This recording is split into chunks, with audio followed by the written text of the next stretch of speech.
on this. Richard Fowler, a Democratic political strategist, joining us now. Thank you so much for talking to us. And maybe you can address what Doug Luzader just highlighted, the fact that there are Republicans in Congress that the president needs to clarify to as far as what our goal is in Libya. I believe there are Democrats as well that would like to know what's going on, because it doesn't seem that Congress really has had much of a say in all of this. What's your take? Well, thanks for having me, Julie. And first, I think what's happening in Libya is something that's very important to those folks fighting for democracy and those folks urging for democracy. And that's what's happening. The people that are in Benghazi that are fighting for democracy, and the United States is doing our job to uphold democracy around the world. The president is enforcing a United Nations resolution that said that there should be a ceasefire between the rebels and Gaddafi. Gaddafi has chosen not to follow the ceasefire, and we're doing our job as part of the United Nations Security Council. I'd like to add that what we're seeing is the president is working with an international coalition. He's working with more than one country. He's even working with the French, who are almost as anti-war as it comes.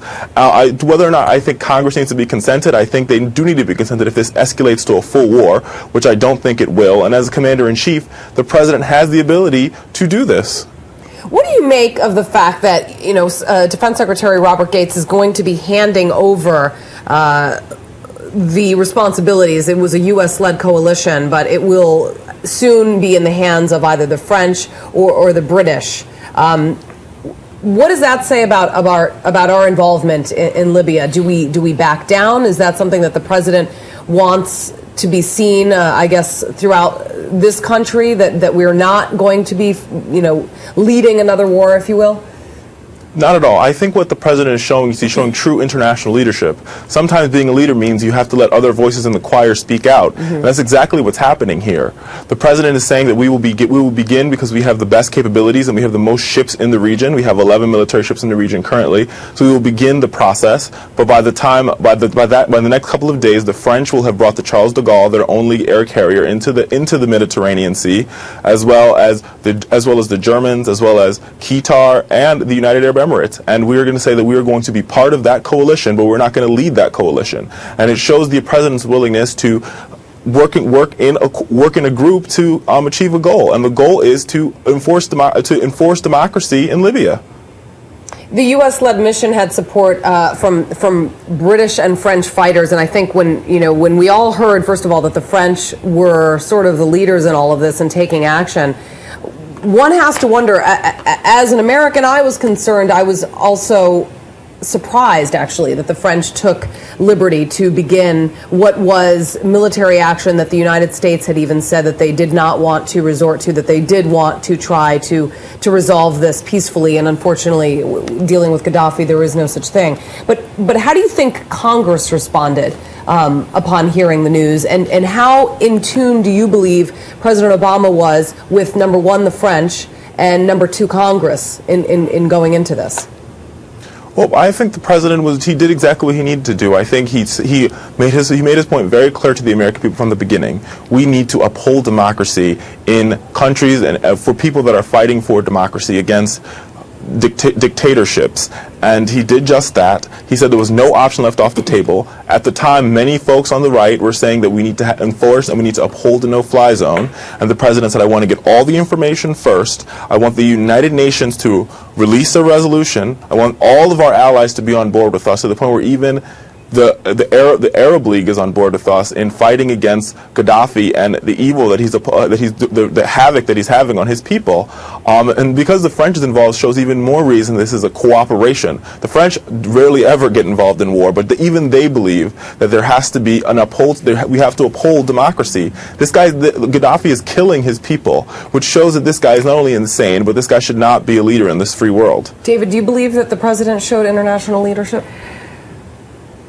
You've got Hillary Clinton saying twice, I think, on Saturday, very forcefully, that we were not the leader in this. We're making statements contradictory, but in many cases saying we're not the leader. If there was a time for leadership or action militarily, I would say it was when Gaddafi was on the brink, where if you didn't convince him that he should leave, you would have convinced the people around him that the game was up. And now he's had a chance to solidify his base of power bring in the mercenaries, use the power which he will use so brutally, as Richard states, and it's almost like we had missed the boat. So you've got questions of leadership. But the question is, do we have an obligation to the international community, or do we have a leadership, whether there's the president, to the American people, to the Constitution, and to the Congress? And I would say that the latter is actually the operative thing. It is the operative thing. This is where the real obligations go to.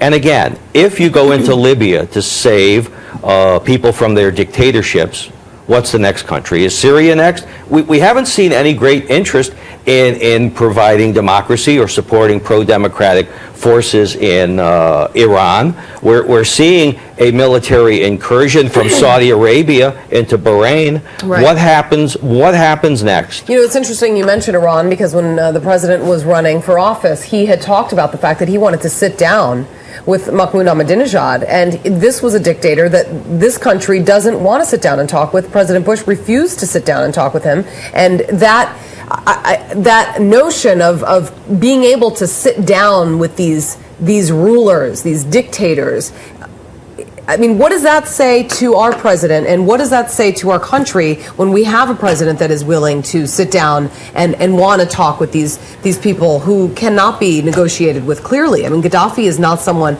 He would never consider sitting down with Gaddafi. It sends a wrong message, I think, and it also sends a wrong message about what the levels of and limits of diplomacy are. You don't go and have this great summit and come out to the top. I mean, what is one of the great summits that have occurred where you get people face to face and you don't know what the end goal is? Munich. Well, that's what I want to ask Richard. Do you believe that right now, because of the fact that this is sort of in limbo as to who is leading this, we don't know exactly who's leading this. We know it was U.S. led when it started, but if we don't know who's leading this, certainly Gaddafi doesn't know who's leading it. So does it empower him, as he just mentioned? You know, David's talking about the fact that now, he has had a chance to ramp up his mercenaries and prepare himself for fighting a war, but he doesn't know who he's fighting against necessarily, or at least who's leading the fight. Look, David, it's pretty simple.